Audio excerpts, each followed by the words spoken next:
সম্মানিত মাছ চাষি বায়ু বন্ধুগণ, আসসালামু আলাইকুম। আশা করি আল্লাহর রহমতে আপনারা সকলেই ভালো এবং সুস্থ আছেন। তাহলে বিয়স, এখন যে মাছের পোনাগুলো লক্ষ্য করতে পারছেন এগুলো হচ্ছে নতুন বছরের অরিজিনাল গ্লাস কাপ মাছের পোনা। দেখতে পাচ্ছেন বিয়স, এক সাইজের গ্লাস কাপ মাছের পোনা। বিয়স, আপনারা যারা নতুন বছরের অরিজিনাল গ্লাস কাপ মাছের পোনা চাষ করতে চান এবং চাষ করতে আগ্রহী, তারা আমাদের কাছ থেকে নিয়ে অরিজিনাল ভাইরাস মুক্ত গ্লাস কাপ মাছের পোনাগুলো চাষ করতে পারবেন।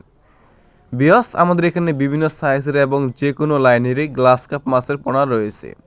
বিয়স, এই গ্লাস কাপ মাছের পোনাকে আপনি যে কোনো খাবারই খাওয়াতে পারবেন, যেমন ঘাস, কলাপাতা, কুচুরিপানা ইত্যাদি। যে কোনো খাবার খাইয়েই এই গ্লাস কাপ মাছকে আপনি বড় করতে পারবেন এবং 6 মাস চাষ করে 2 কেজি প্লাস করতে পারবেন এই গ্লাস কাপ মাছের পোনা। দেখতে পাচ্ছেন বিয়স, এক সাইজের গ্লাস কাপ মাছের পোনা। নিতে চাইলে আমাদের কাছ থেকে সংগ্রহ করুন।